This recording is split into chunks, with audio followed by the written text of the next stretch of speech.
Good morning, everyone, and welcome to Cowen's 2019 Healthcare Conference. My name is Irina Margina. I'm on the Biotech Equity Research team, and it is my pleasure to introduce this morning John Sero, CEO of Amarin.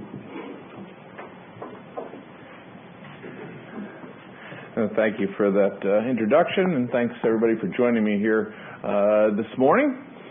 We've made a lot of progress since Cowen's last healthcare conference, and I think we'll make a lot of progress between now and next Cowen's healthcare conference. And I guess since I've already jumped into forward-looking statements, I will disclaim that there are risks involved with all such statements. Anybody considering investing should review our risk factors as filed in our SEC statements.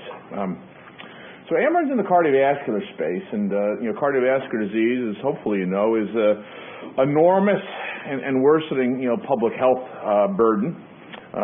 We see an urgent need, and that current solutions out there clearly are not enough. In particular, cholesterol management alone is not enough. We last quarter, had results presented from our landmark, cardiovascular outcome study, the REDUCE study, which showed that our product Vascepa, on top of statin therapy, significantly lowers cardiovascular risk, beyond what is achieved by cholesterol management alone. This landmark study was presented at the American Heart Association. It was published in the New England Journal of Medicine, and we intend to use those results to expand our label to cardiovascular risk prevention. Currently, our label is for treatment of triglyceride levels of 500 mg per deciliter or higher, which is an indication associated with pancreatitis. With that label expansion, we will be the first therapy approved for this large potential multiple billions of dollar market. So if you think about cholesterol management, cholesterol management is important regardless of how you get there, whether it be statins or ezetimibe or PCSK9s or some other therapy that's under development. Busy field, all terrific. LDL lowering lowers cardiovascular risk by about 25 to 35%. Terrific. Of course, that means that there's still 65 to 75% of that risk remaining. And with that, cardiovascular disease remains the number one cause of death in the world. In the United States, it's more than all cancers combined. This is an annual cost that's soon to pass $1 trillion per year, and of course affects everybody. It's families, friends, neighbors, and one death every 38 seconds. There are 38 million patients in the U.S. on statin therapy. There's about 25% of the adult population who have cardiovascular risk factors beyond cholesterol, and of the patients who are on statin therapy, about 12 million of those have those types of risk factors. And so we studied in our outcome study a slightly larger population, so the numbers would even be greater than that. So when I talk about the results of our outcome study, hopefully you know what an outcome study is. So we studied patients, enrolled patients. We randomized them on a one-for-one basis between everybody's on statins, left them on statins. They either went to statin plus our drug or statin plus placebo. And then we followed them over a period of time. And then at the end of that time, we evaluated how many cardiovascular deaths and strokes and heart attacks and other things were on each side versus the other. And clearly, and I'll get into the data in a moment, clearly many fewer events on the Vascepa side. This was a study that was deemed by those following the New England Journal of Medicine to be the top cardiovascular story of 2018. We've been selected as a late breaker here for the ACC, which starts this weekend, so there'll be additional data from the REDUCE study coming out as part of that. The study was conducted in a robust way under a special protocol assessment agreement with the FDA, and we are on track for soon submitting a sNDA to the FDA seeking a label expansion from our current triglyceride lowering indication to one for prevention of cardiovascular events beyond cholesterol management. From a commercialization perspective, when we've just had the niche market, we've had a relatively limited sales presence. We recently increased that to start this year off from what was about 150 sales reps last year to about 400 sales reps. We've begun, to see some traction for that already with reports from IQVIA and Symphony Health suggesting that in this first quarter of 2019, that scripts are up, about 50%, with new scripts up even greater than that. So NRX leading TRX tends to be a good harbinger of things to come. Based upon the more limited indication, we did do $229 million in revenues last year, and we anticipate that increasing at least 50% this year. And then with label expansion, we'll get into DTC and further commercial expansion. We see even a greater increase in the rate of our growth. If I talk about that study, reduce it, primary endpoint of the study, we hit with lots of zeros on the p-value, 25% relative risk reduction. Just to put this in perspective, Lipitor, which sold about $13 billion before it went generic, has a 25% risk reduction. This is 25% on top of their 25%. Some people like to look at hard MACE, 26% reduction there. Hard MACE consists of death. Rarely do you see positive results on death that's statistically significant in an outcome study. We got that. Heart attack, 31%. Stroke, and this is a study that here, Deepak Bhatt, who's over around the corner at the Brigham, defined as being the most significant advance in preventative cardiovascular care since statin therapy. So it's really about 25 years ago. And if you like the Kaplan-Meier approach to it, you can see that the separation begins at about 1 year, and it's pretty steady, and get a number needed to treat there. That's based on the 5-point MACE. The chart for the 3-point MACE is very similar. It is a study that was consistent across male, female. About 52% of the patients were diabetic, was consistent diabetic, non-diabetic, consistent across primary and secondary prevention. And just to put that number needed to treat into perspective, number needed to treat is important from a managed care perspective, and our managed care coverage is already pretty good, but number needed to treat of 21, compares to Lipitor of 45. It compares to Repatha, which was the sort of leading PCSK9 of 67. Now, we're not competing with those therapies. I just put that in context from a managed care perspective. And one of the interesting findings from the study was that the result was consistent across triglyceride levels. So there's a tremendous amount of data out there that suggests that elevated triglycerides are an indicator of cardiovascular risk. There's mixed results out there as to whether actually lowering of triglycerides reduces that risk. And we know from a lot of research that we've done that the effects of Vascepa are multifactorial. So it gets into improved endothelial cell function, antioxidation, anti-platelet and coagulation effects, anti-inflammation, et cetera. And from this, we ended up with an outcome result where the reduction in cardiovascular risk exceeded that which was the reduction in triglycerides. Not entirely surprising to us in the sense that something similar was achieved with the same active ingredient in a study called the JELA study in Japan, where they had a 19% relative risk reduction and only a 5% reduction in triglycerides. From a safety perspective, and this is all published in the New England Journal of Medicine, really the biggest difference in safety was the MACE events, which clearly favored Vascepa. Overall, the event rate on the Vascepa arm of the study versus the placebo arm of the study were consistent. Event rates were high, suggesting the need for care. There were no serious adverse events, greater than 2% in frequency and greater on the Vascepa arm. If you dig deeper into adverse events, you have peripheral edema that's slightly higher on the Vascepa arm, although there was not a corresponding increase in heart failure that you would normally see with pulmonary edema. AFib was higher on the Vascepa arm, although characterized by the New England Journal of Medicine as being relatively low.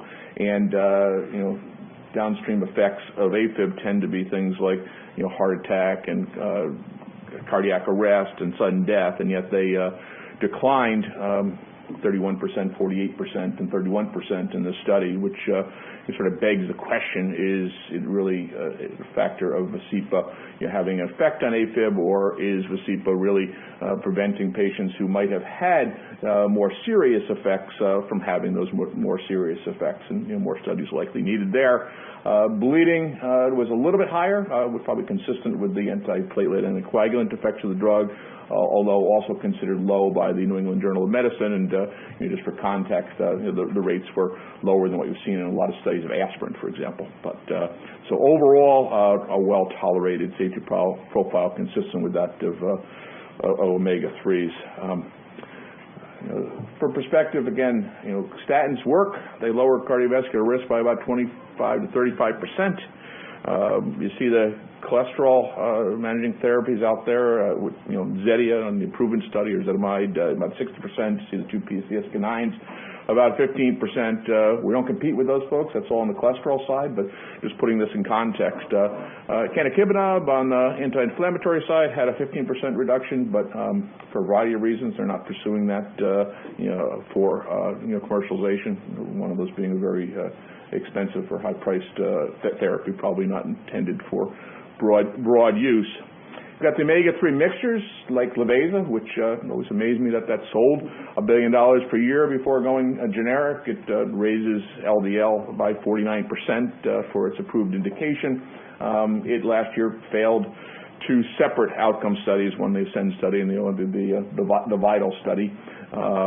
And really every study of omega-3 mixtures has now failed in outcome studies, with the exception of the two that are EPA only. The study in Japan that I referred to earlier with a 19% relative risk reduction, and now the Amarin study with the 25% relative risk reduction in a slightly riskier population than what was studied in Japan.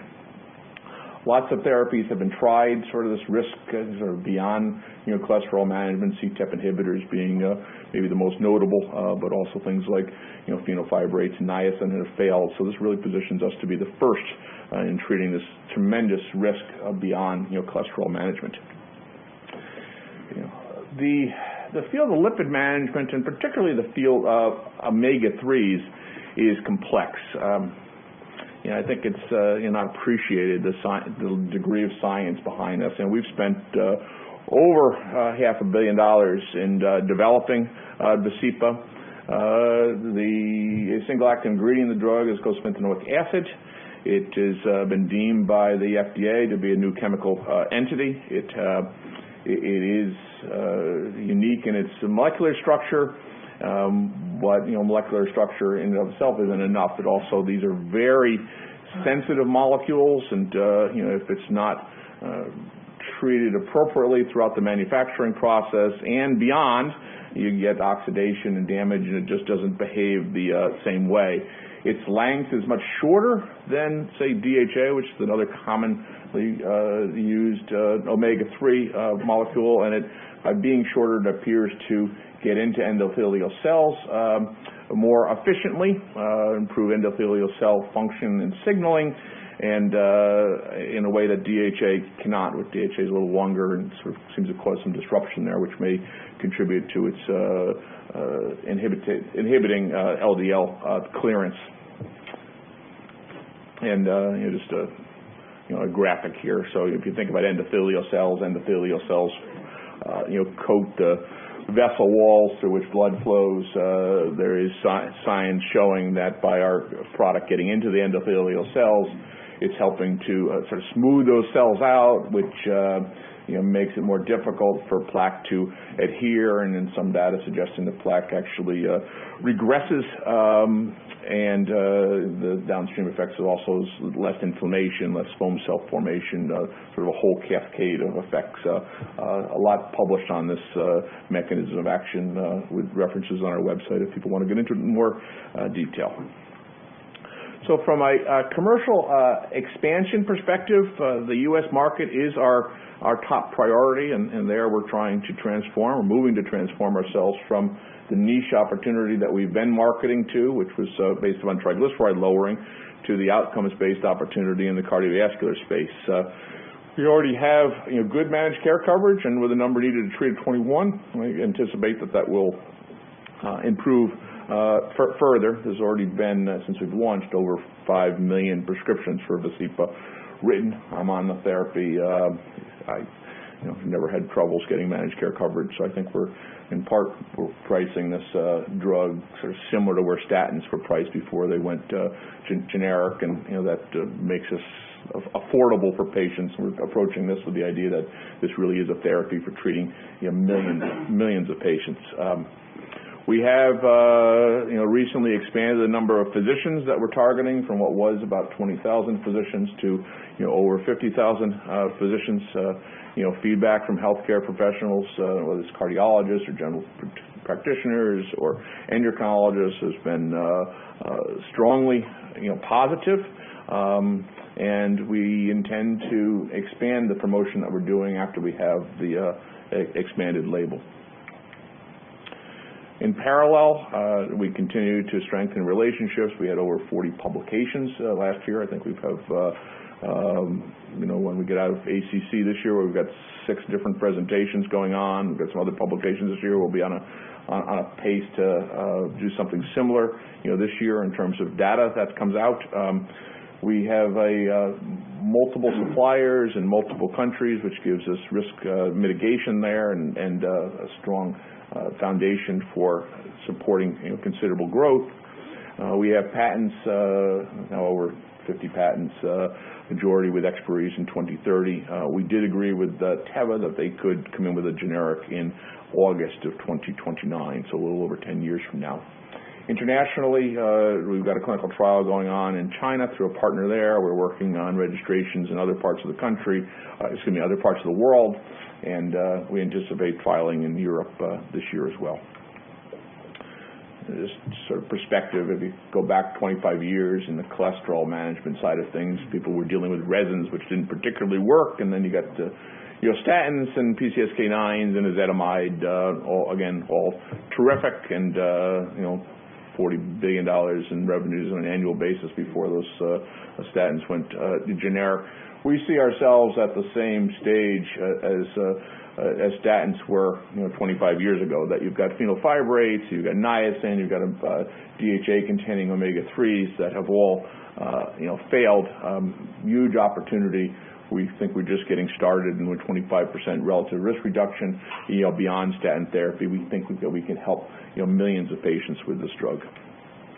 Financially, we ended last year with $249 million in cash.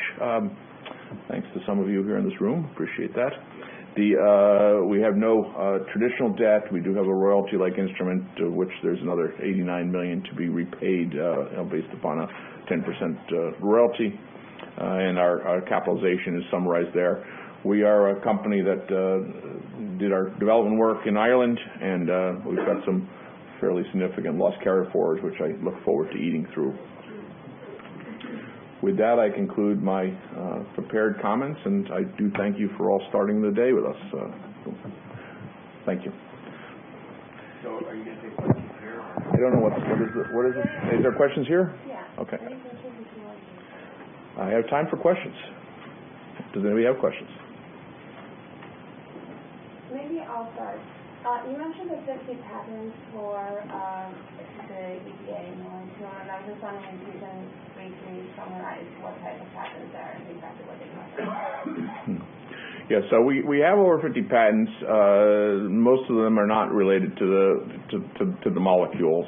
So what we have is surprising unexpected findings that are specific to our label. So that, for example, and there were 4 ANDA filers, one backed out early, 2 Teva we settled with, and 2 remain in litigation. We've asserted 14 of our Orange Book listed patents against those, and those patents deal with the surprising and unexpected findings associated with our first of our phase 3 studies, which is the genesis of our current label.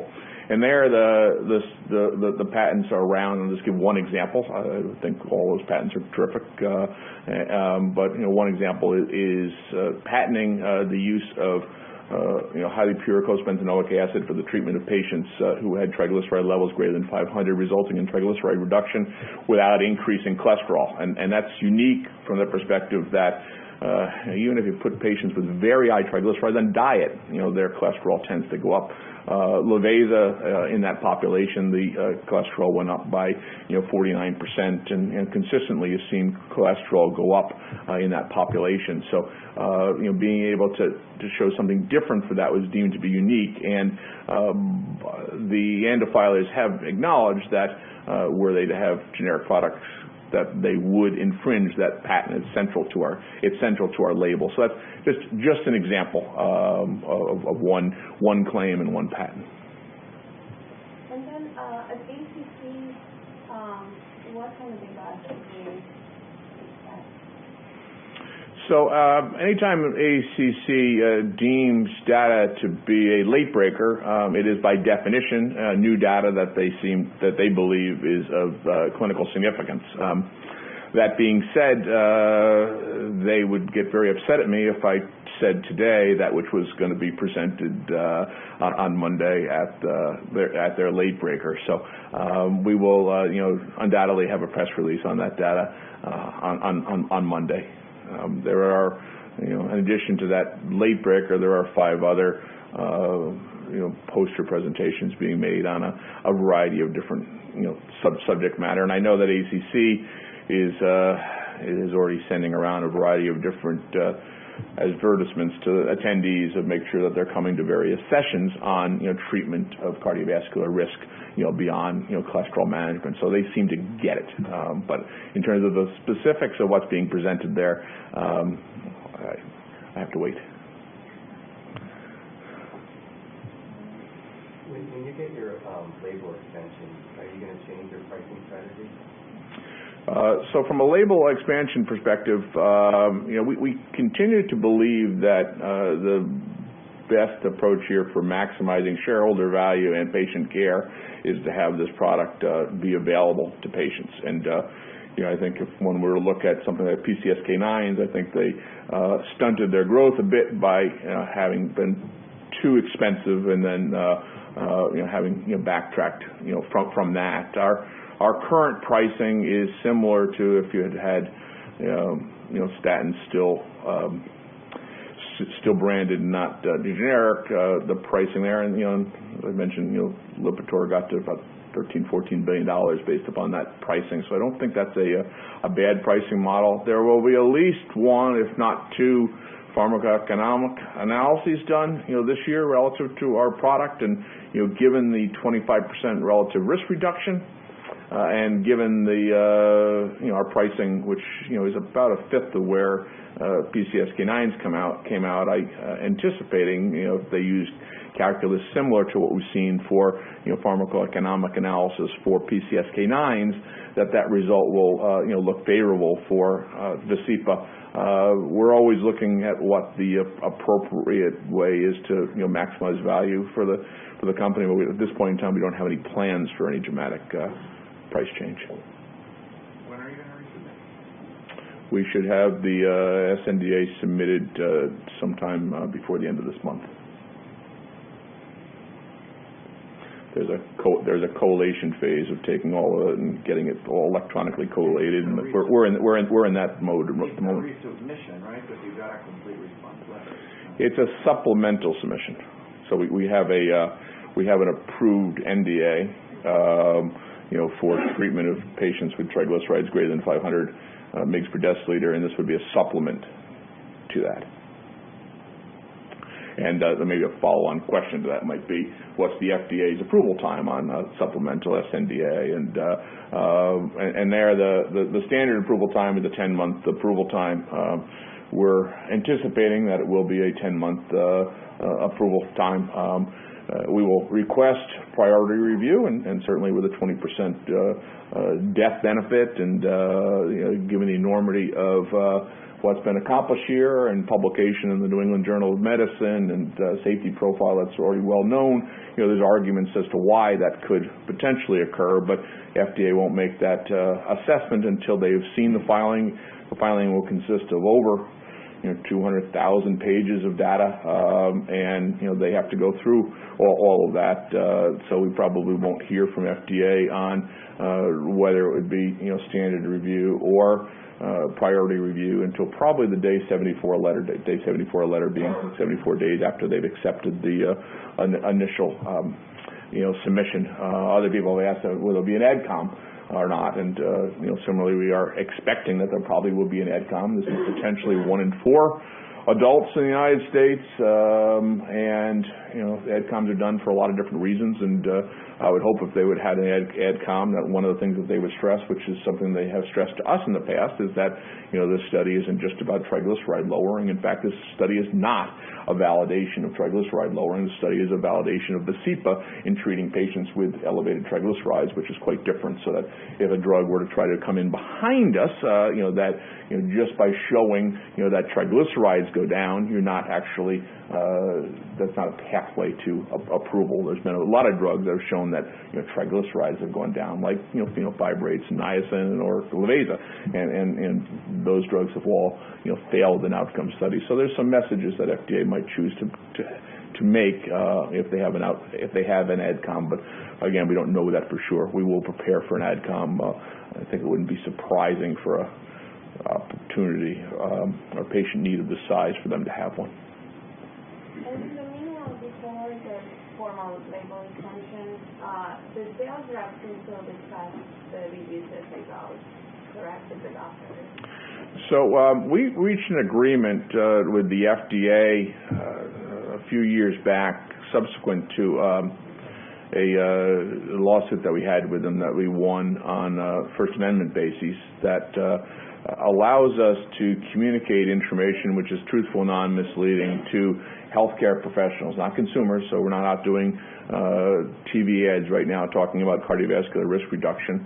But we are going into physicians' offices with copies of the New England Journal of Medicine publication that became available in print this January, and handing that to the physicians and having discussions with physicians regarding those results. Those discussions are qualified by a number of statements, not the least of which is that the FDA has not reviewed or approved these results, and a fairly significant portion of sales calls is consumed by making sure that those disclaimers are expressed. But yes, for the 50,000+ physicians that we are calling on, there is communication of the results subject to qualification. After we have a label, our ability to communicate those results to healthcare professionals will be streamlined considerably, and as impactfully we would see an opportunity to start DTC promotion. If we look at a drug, and there really is no great analog here because we're creating a new market first in the market, and it's a big opportunity. But if we looked at something like Jardiance in diabetes space, we saw fairly significant increase in prescription levels after their outcomes data, but much more rapid increase in prescription levels after they got their label expanded and they could start DTC promotion. So for this year we're in that interim phase of having terrific data, but increased but restricted promotion after label expansion, which if it's the 10-month clock would be very tail end of this year or early next year. We would then be in a position to start the DTC and otherwise expand our promotion. Are you seeing any pushback from the payers? I mean, I know that the drug was already prescribed off label in quite a bit of the patient population, but are you seeing any pushback now? One of the doctors yesterday on the cardio diabetes panel mentioned that there are certain states where payers are giving pushback for Vascepa, but in most states we thought payers shouldn't have any issue covering it now either. I think, with emphasis on the latter first, that in most places there's not much pushback. Our approval rate on our prescriptions is almost 80%, which is neck and neck with generic Leveza. Most drugs would be thrilled with an 80% approval rate, but there are still some healthcare plans that don't cover it, and by policy, some plans won't cover it until there is a label expansion. But I have Aetna's insurance. I'm off label. They've never given me or my doctor a hard time. That's true for most plans, but there are pockets and certain parts of the country where that differs. But overall, the managed care coverage is very good. Corollary to that question is I've not seen any significant pushback. I could say, well, geez, now payers are going to look at this as not such a niche opportunity. They're going to look at it as a big opportunity. I've not seen any significant pushback from payers for coverage. I do see some payers sort of trying to say, well, we'll expand our coverage now with the idea of sort of inking that before we have the label expansion. So we might see some modest expansion of coverage this year, but we're pretty much getting into 2020 bids at this point in time, so we're not expecting a whole lot of change during 2019. But the coverage, for the most part, is good. Again, pockets where it's not, but overall pretty good. Thank you so much. Thank you, everybody.